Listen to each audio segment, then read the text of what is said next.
Consider this, a news and information program recorded on the campus of the University of Nebraska at Omaha. From the Fireside Lounge in the Milo Bales Student Center, here is your host, Carol Schrader. Hello and welcome back to the University of Nebraska at Omaha. My guest this week is someone I've interviewed many times before, but the subject matter that he often discusses and talks to folks like you about doesn't lose its importance at all. And every year it's something new, Fred. Fred Zwanichek is the administrator of the Nebraska Office of Highway Safety, trying to keep us in control of our cars and our lives out on the highway. Yeah, we do. We try to do that as best we can. Remind people what's necessary to do and what's appropriate to do and what's also the law requires that they should do. Well, let's talk about what you've been harping on for years and years and years, which will be highlighted in a special enforcement effort before and after the Memorial Day weekend this year. Well, there's one thing that everyone can do. It's the cheapest, it's the easiest, it's the most cost effective, and that's simply to wear seat belts, child restraints, use those appropriately every time, every trip. If we could get people to do that, we'd save literally nationwide thousands of lives. In Nebraska, several tens of lives each year, maybe even 50 or 60, and thousands of injuries literally we could prevent, some we could reduce. Yeah, the severity of the injury goes down dramatically. And I mean, I guess I'd much rather get maybe a broken collarbone or a broken arm having my passive restraints, the bags, and my no, the passive is this. Which no, passive is really the airbags right. and the systems built into the vehicle. The active is what you have to do. Yes, you have to make that. But I'd rather do that and end up with something just broken instead of a severed spinal cord here or something like that. Yeah, there are many. You know, if you go to any rehabilitation center here in Nebraska and go walk through the ward, you'll see hundreds of people with debilitating, long-term, permanently disabling injuries. You can go to a plastic surgeon's office and begin to talk to them about all the patients they treat with disfiguring injuries that take many surgeries to correct over years, are expensive, and obviously there's an emotional as well as the physical injuries that occur. So you can prevent all of those with the simple, 2-second thing that becomes so natural you don't even know you do it. And that's the way it has become. We have moved up quite a way since you and I started talking on camera about this. We're at what, 80% compliance? We're 79 right now on seat belts. Statewide. Child restraint is 88%. Now that's probably because that's a primary enforcement, is it? Yeah, it's certainly one of the things. And we should explain. Yeah, there's only one traffic law that currently exists where you got to be pulled over for something else to get a ticket for it, and that's a seatbelt violation. That's just the way the in other words, they have to see that you don't have your lights are out or you're speeding or something. Yeah, and then if they see that you don't have the belt on, then they can ticket. That's a secondary enforcement. Offense, as opposed to the child restraint, where if they see children unbuckled in the age group and suspect that's a violation, you can be pulled over for that and ticketed for that. Now that's a recent addition. That's a recent change in the law. No, that's really been the case ever since the first child restraint law in '82. Well, that's a good thing. Yeah, it is a good thing, and we've saved. Because they have no choice. Right, and they can't. A lot of them can't do it for themselves. They got to depend on adults to do it for them. Well, so we're at 4 out of 5 are doing this, but we're still talking about. You said tens of deaths, and perhaps it could be. One of the things I like to point out to people, we have nearly 80% usage rates of people, or drivers in particular, just use drivers, 80% that are wearing belts and front seat passengers. Yet victims, fatally injured victims, only 1 out of 5 are belted in those crashes. So it tells me something. It tells me that those drivers and passengers that currently aren't belted, particularly drivers, are the ones that are most at risk.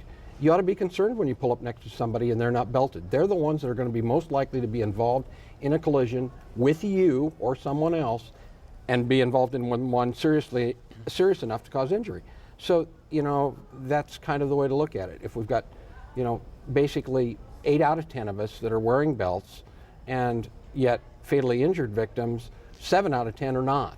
Okay, let me ask you this. You say that 1 out of 5 might be the one you might be in the accident with. There are statistics that show that a certain age and certain kind of vehicle drivers may tend to wear seatbelts less, which implies, and I don't know if the research backs it up, that they may be a little more careless, They have a type of vehicle that's a little more dangerous. I mean, you flesh out what the numbers and research There certainly shows. are some demographics we can look at, and the Young. data, young, obviously, And boys more often. more often males as opposed to females. Young 16 to 34-year-old males, in particular, are lower users, and vehicle types. Pickup truck drivers tend to be lower users. Boy, and since they've been having those deals on pickup trucks and SUVs, we've sold a lot of them. Right, and we have, and they're they're a commonplace vehicle. They're certainly safe. They're well engineered, all of those kinds of things. Except they are more susceptible to rolling over in sudden maneuvers, which can occur when you're trying to avoid something. When you make a sudden change or error, they easily turn over. And if you look at the glass around you, it's certainly much more easy to fly out of those things. You fly out of a vehicle in a crash, and your odds of being a fatality go up 7 times. So if you get thrown out of the vehicle, the likely thing is the vehicle's coming right where you landed, and generally it rolls over you, and that's what happens. And I'm guessing that there's a little more complacency in a vehicle that's that big. You tend to say, I'm bigger than that Escort. Sure. You know, I mean, if someone's going to be you against me, I'm going to come out on top. So that I'm thinking there's a little sense of more security. And there is some of that, but if you get hit by another pickup or an SUV or a semi or something like that, obviously that, all of a sudden the odds are not in your favor. You know, you mentioned something that I've always thought to ask this, so now I will. They say that, flying out of a car, you're 7 times more likely to get killed? Between 7 and 25 times more likely to die. More than odds than I would like. But I guess I'm always thinking that bag's going to deploy before I can go out. And that's true, but usually a collision that occurs or crash, it's multiple collisions. It's not just one. You can get this side and that side. And right. So the bag goes off in the first collision. And if you talk about rollovers, okay, what happens in a rollover when you're not belted? You roll over inside and if the there was vehicle. no impact to kick off that bag. Right. That's correct. And so, the bag actually, the airbags, even side, and now they have side impact, frontal airbag, only adds 10% in reducing the fatality or the serious injury. The belt, just by itself, is 50 to 60%. So you add 10% more with the bag. So it is better to have both. But there's clearly, it's the belt that really provides the most protection. Well, we had a kind of an influential visitor into Omaha this week to kick off the Click It or Ticket campaign in Nebraska and Iowa. We had this bank of law enforcement officials from both states, and to show their not only involvement but their backing of this program. Federal funds will help. Sure. But tell us what. He's the head of the National Transportation. He's the National Highway Traffic Safety Administrator, appointed by President Bush, and serves in that capacity and has for 5 years. And he's a trauma surgeon. Yes, he worked is. in many an emergency room. Yeah. And was pretty passionate Yes, and adamant about what he felt about it. Yeah, I think it's because, and he's really one of those individuals that have served in that capacity. And I think part of it is they see the personal, their personal involvement working in a trauma room. They see the effects of it. So in that position as the National Highway Traffic Safety Administrator, the goal is to reduce fatalities and injuries. And so here's an opportunity to do that. And obviously, as I said, the simplest, cheapest, most cost-effective means of protecting us from those either fatality or injury is a belt. And so that's why he's so passionate about it. He mentioned what we already knew was coming, or at least you folks did, that were in the planning for this Click It or Ticket offense, let's call it. And that's that the feds ponied up some money for some advertising in those key demographics. Yes, they are. They talked about. They bought programming ads. In other words, you're liable to see these specific ads on MTV, some of the country music channels, American Idol, Fear Factor, all of the programs that really go to the demographics that are the lowest users. They just targeted that demographic. Yeah. You see a lot of it with NASCAR now, and a lot of the individuals that are drivers for NASCAR doing ads sponsored by the manufacturers of the vehicles they drive, or the sponsors they're working for. So it's really a combination. It's a lot of people working together to try and continue to get this message out, because the rates are increasing, and we see that for example, just in Nebraska, if we raise it 1%, that's 17 to 18,000 more people that are buckled up than did before. That's a lot. I mean, even I guess I'm just so used to living in the state where we don't deal with huge numbers like other states. But that is a significant 17,000 people. If we move our rate up 1%, that's 17,000 more residents of our state that are using belts on a regular basis. Also, this week when they had that huge group of law enforcement people and that long row of pickups, right?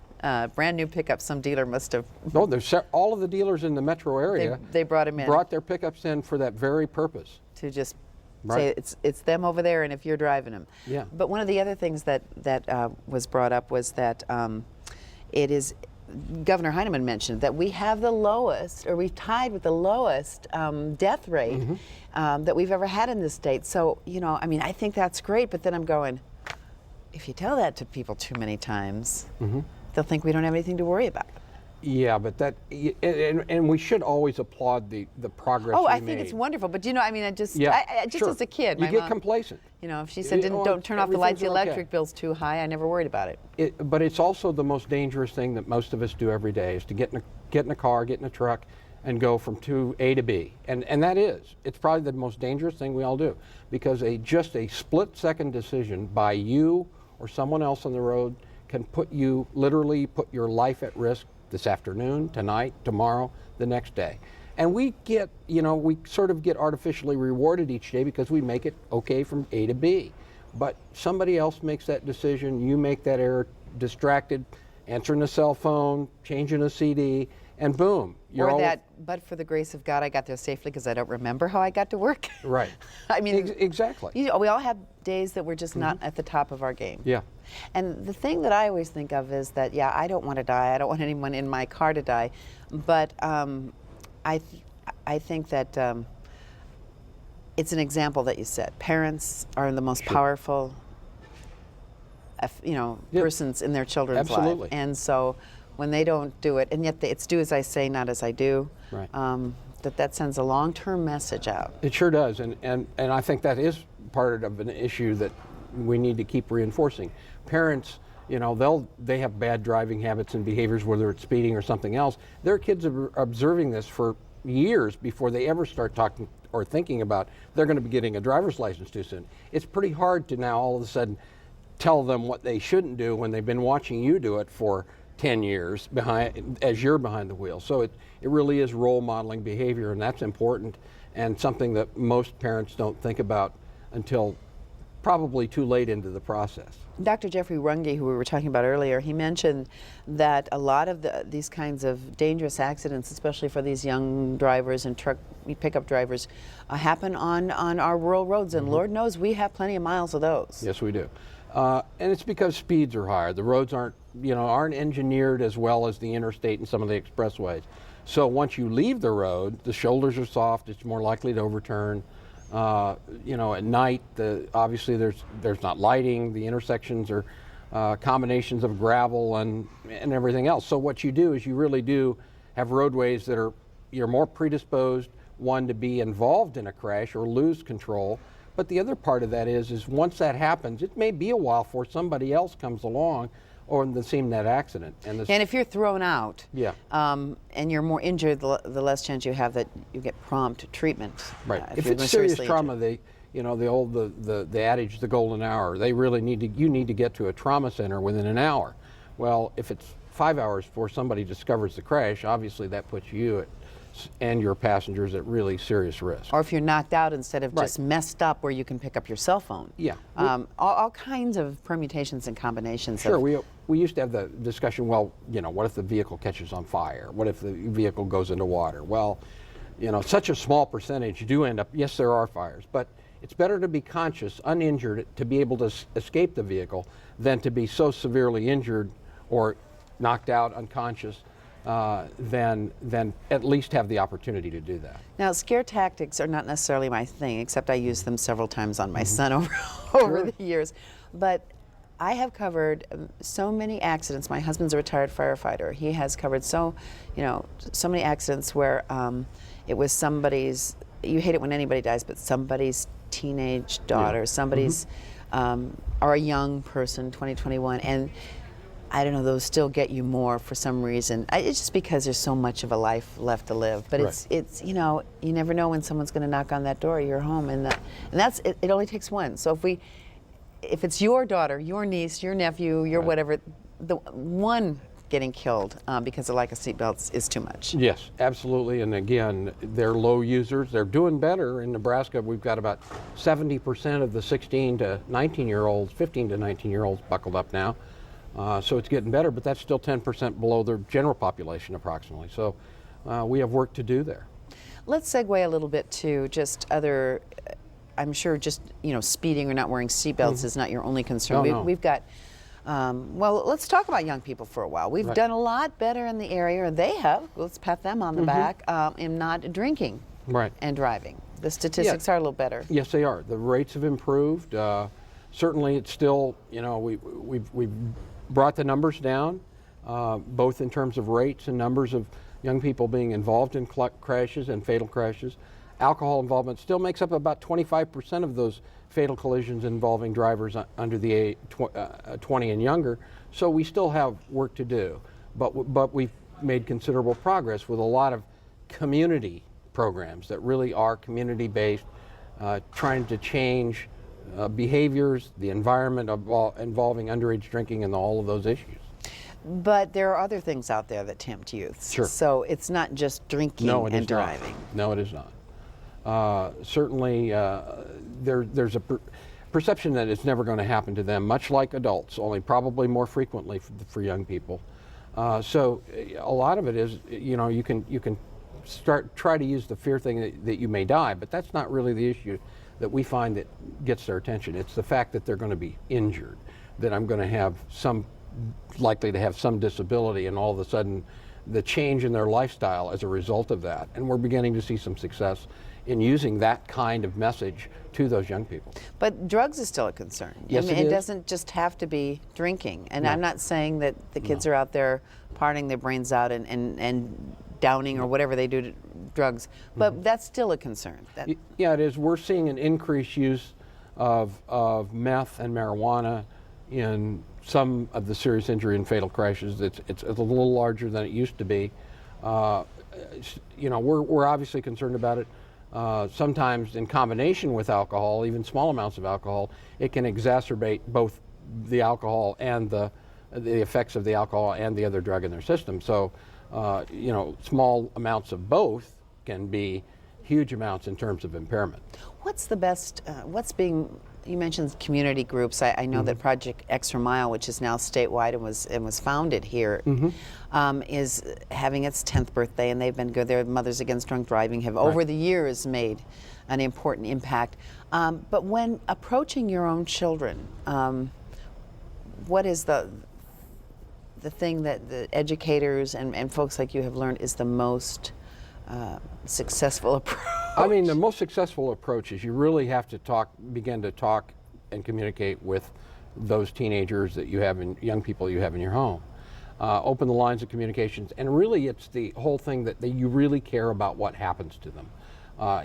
You got to be sincere, you got to be honest with them, and that approach is combining with a lot of these programs both MAD and Project Extra Mile use, and it's really sort of a community support system as well. You need to get other parents involved, other members of your community, to be as concerned as you are about the safety of your own children. We have, a few large metropolitan areas in the state, and then we have some smaller variety of population all the way down to the other end. Is it harder in the big cities to, you think, get the word out, or is it harder in some of the smaller areas where they don't have the mass media that covers?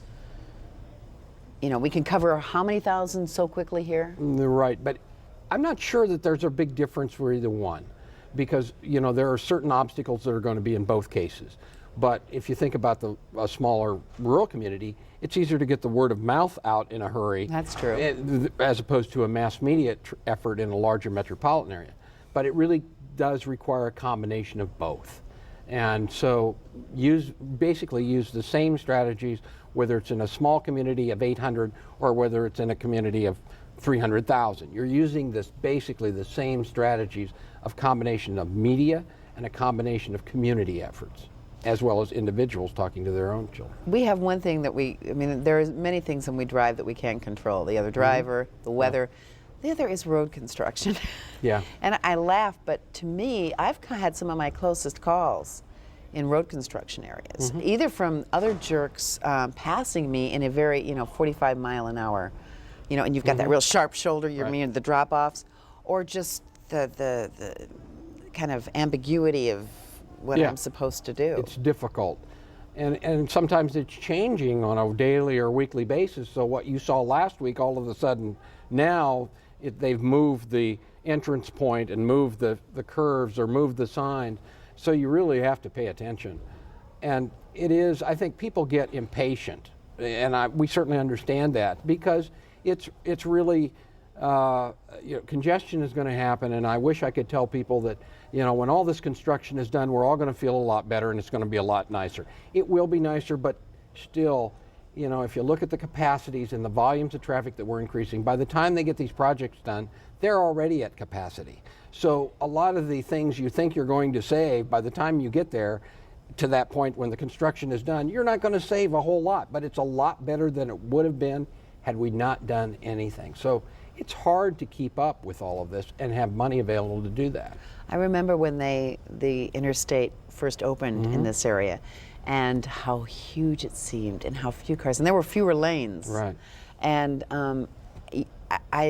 what are the figures on the increase in traffic every year? I mean, number of cars or however we increased miles driven in this state about between 2% and 3% per year, and we're talking billions of miles, not millions. Billions accumulated. We have about 18 billion accumulated miles in this state each year now.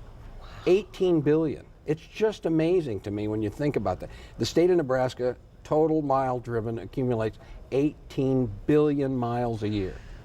You add up everybody that drives through here, everybody that lives here, every time you go to work, that's the amount of miles we accumulate. It's no wonder we wear out our roadway system and can't keep up. And then it seems like there's bigger, 4 and 5 and 6 car garages are going to be next year. Next year there's already 3 and 4. So that means there's more people driving too. Yeah, and there's some studies that indicate that as we widen lanes and add additional lanes, actually speed increases. And for whatever reason, when the more you improve a road and add lanes, for some reason there's this, whether it's a psychology or whatever it is, the speeds will go up. Well, is nature abhors a void and an empty highway? Well, it's never going to be empty. or maybe not at 3 o'clock in the morning. Unfull highway. Yeah, but there might be some of that. We're hearing a lot now because of the increase in the cost of gas about certainly getting more mileage out of our vehicles. What's on the horizon for safety of cars? Well, collision avoidance systems are certainly being developed as we speak. We've seen some of the technology at some of the workshops and conferences I've been at, where you're going to have, things in your vehicle that tell you that you're approaching the contact with another vehicle too fast, you're approaching it too fast, one's approaching you too fast. So there'll be some of that technology, but all of the technology is never going to make us completely safe. It's really all behind you as a driver. And trying to get people to focus the attention to drive. We've kind of surrounded ourselves with this rolling living room now because we've deadened sound. You can't hear anything outside. We've put sound systems that would make home stereos and put them to shame. And of course now we've got computers in the dashes of vehicles. You've got all kinds. You got obviously cellular technology where you can communicate with everybody, as well as all of the other things, whether you eat, whether you do all those other things when you're in a vehicle. You're really taking away what you really need to pay attention to, and that's really the focus of driving. Because as I said before, one split-second decision that you make in error, and if you add up all of the decisions you make as you drive, it's literally thousands in just a few blocks. You're really got to look at the vehicles approaching, the pedestrian, the bicyclist, the motorcyclist, any of those that are going to be coming into conflict with you, and you have to make a decision. Do I go here? Do I go there? Do I brake? And you're making all those. You just make one error in any of those, and the consequences could obviously be tragic. A couple of miscellaneous issues that have to do with highway safety. At the moment of this taping, and it could change, what is the status of the, they're trying to get rid of the mandatory To repeal the helmet law. motorcycle helmet law, yeah. Where does that stand? Well, it stands as we speak. It stands on general files. As a matter of fact, I think as we're speaking, it comes up today on the floor on select file. So the debate's continuing as to whether we'll retain a helmet law in Nebraska or not. Obviously, the general thinking in terms of highway safety, certainly of the person driving and or riding the motorcycle, is keep that helmet on. Sure, and what will happen is even if it should be repealed, generally states stay between 50 and 60% usage rates as opposed to the 100% usage rate we have now. It would drop down to between 50 and 60. So you still got 60% of the motorcycles themselves that think it's the right thing to do. Well, I think they should write into laws like that, well, I'm being facetious a bit, that you have to sign a thing saying you'll pay for all your medical care no matter what. Yeah. That you won't go indigent on us because you run out of money. There actually are some states who have something like that. Just to make you think that there is money involved for other people. Yeah, but the problem will be is they're certainly not going to turn people away from the emergency room, realistically. I guess just as a point. Yeah, but it does make a point, and it gets back to that issue when we're talking about belts. It's a cost to all of us. A crash you go by, whether it's a motorcycle or a vehicle, simply because you weren't involved does not mean it's not going to impact you at some point, because a lot of those, the long-term health care costs, usually insurance can only keep up with some of those injuries, particularly the serious ones, for a few years if you're really lucky and have good coverage. But beyond that, you and I pick up the cost for the long-term care, the rehabilitation, all of those things that are necessary to sustain that individual. In both our insurance and our taxes. Yes, exactly. The rates that we pay. Exactly. Well, thanks for taking that safe trip up from Lincoln to be with us today. I do want to thank you. Fred Zwanacek, he is the administrator of the Nebraska Office of Highway Safety. Drive carefully. Oh. You yourself drive carefully, and thanks for joining us on Consider This.